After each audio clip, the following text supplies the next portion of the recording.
All right, freeze damage flooded the entire house. Here's the pipe itself and the separation where it came out. Judy and girls have been packing. Good morning. There's Miss Judy. Today is moving day. We're going to do a quick walkthrough here.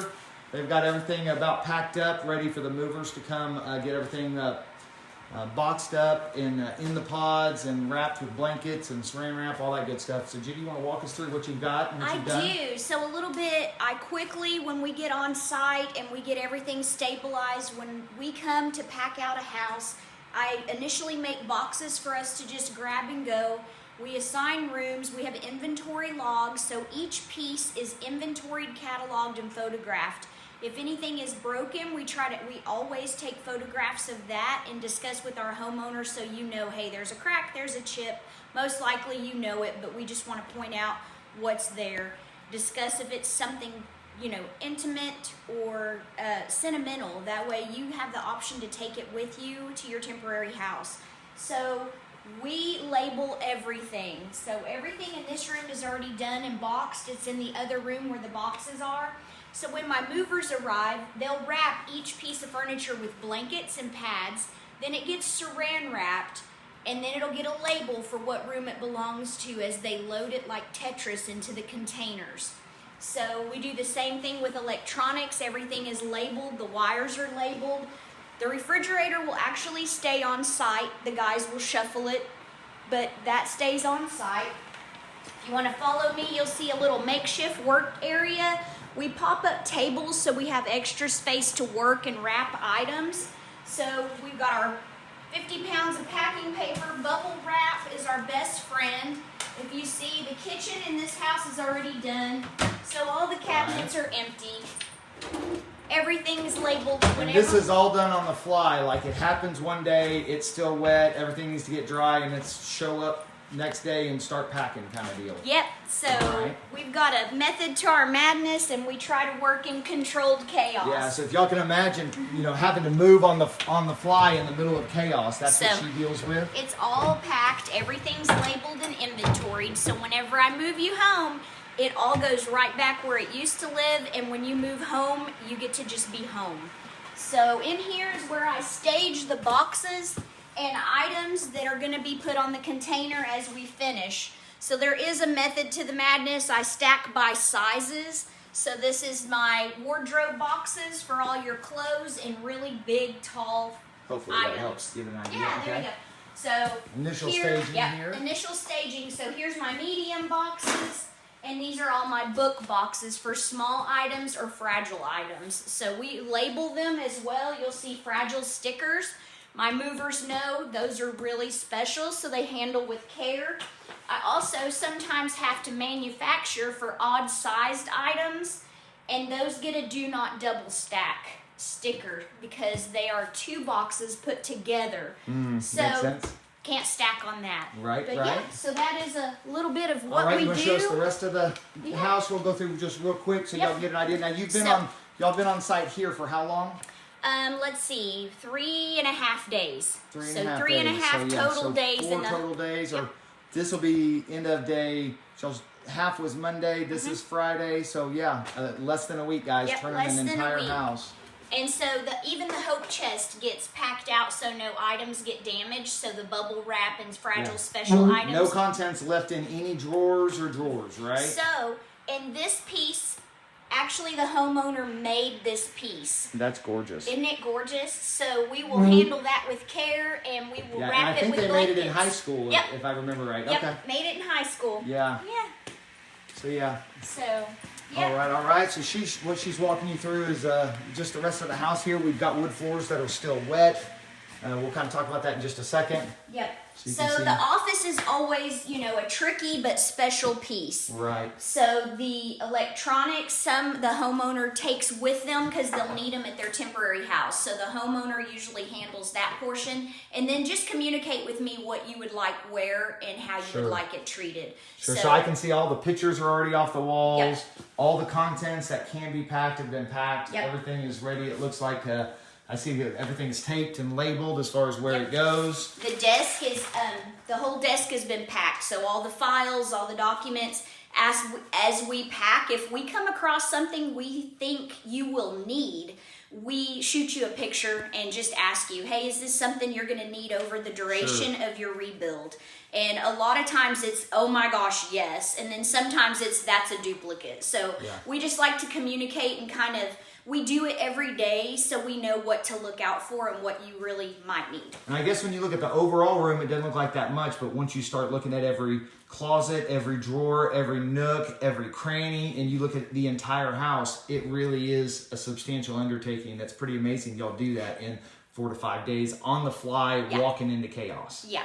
Much less be able to come back and put it back together. Yeah. Come back, put it back together. A lot of homeowners say, pull all the nails and take the pictures down. We're going to do something different. So a lot of times we don't handle the pictures when they go back on the walls, but family photos and pictures, that all gets handled with extreme care. I treasure those for my own family, so I treat yours like they're my family. Well, and I think we've had several that wanted them to go back in the same spot, so y'all actually rehang those too, don't you? Yeah, those, a lot of times if the painter will leave the nails, if the homeowner wants the nails left, if not, we rehang them when we come back. So they're all pre-labeled for what wall they went on, and we look at our inventory log and photos, and we get them hung right back. Great, well, let's look at the rest of these areas. We got 2 more rooms and then we're wrapped up. So we have the guest bedroom.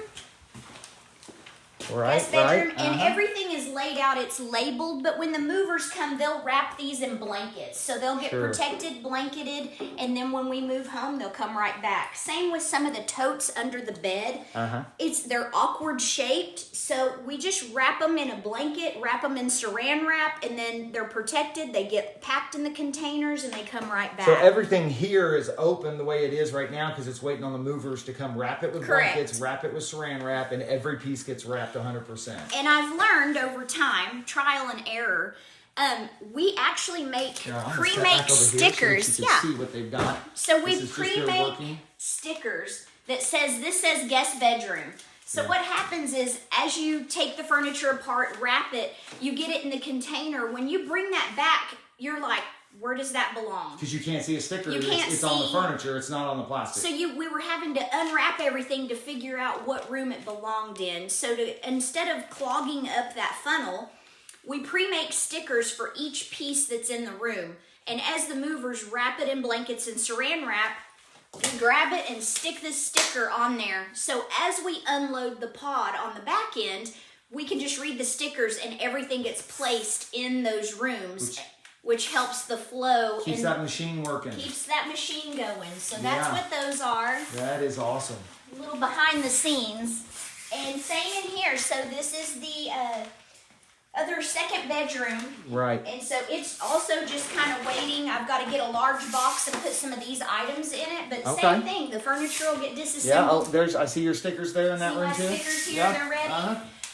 We have mattress covers. So we have big plastic mattress covers, so each mattress gets its own sheathing, and it gets put into the containers as well protected. All right, I think we got one more bedroom as well. You know, you can see we got utility rooms. Utility rooms, so the washer and dryer. I think I heard the Maka out there in the garage.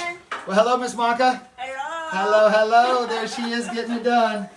And that's I think we got a master. We've still got a master. Still got the master. It doesn't seem like much if you just look at it, but when you think about your entire house and the entirety of every single thing, it is incredibly overwhelming. And I'll tell you, from a detail-oriented person, the fact that Judy does what she does so well is beyond me. It's not something it's not what I'm blessed with by any means. She's really good. So we've got the wardrobe boxes. We ran out of room in our staging area, so the guys will just come grab these when they get to wardrobes and load them with the rest. But so this is a large mirror. Okay. And this is going to be blanketed, and it'll be a special item, so the guys will handle that with care and put it where it's the most secure. Typically, that'll end up being between 2 mattresses, so that it has extra protection.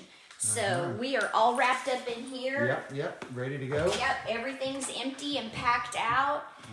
The master bathroom is done. Great. Yep. And then the other master closet also done. Yeah, all empty. Boy, that's a lot of stuff. Yep. That's a lot of stuff. Well, guys, let me show y'all a little structure here. When we look at these toe kicks that are drilled, in the cabinets to allow air in. When we look at all this wood floor, that you can see how it's all swollen and everything. So the fans and EHUs right now that are here are for stabilization. They're turned off for my videoing. We'll turn them back on as soon as I turn the video off. But to give you an idea, when the dry out happens and we come in and realize, okay, well, we've got cabinets that are damaged that have to be replaced. We've got wood floor here that's holding moisture that needs to come up. You know, of course, the initial mitigation and drying and cutout has happened, but we need to be able to do heavy demolition. But we've got the whole house of contents in. Some things that we do that are sometimes a little bit different is we insist on drying the structure, getting it stable, drying, making sure that the contents are not holding humidity, and then packing everything out, getting it off-site so we can come in and do the heavy demolition. So we're not trying to do heavy demolition and on top of an owner's entire, livelihood.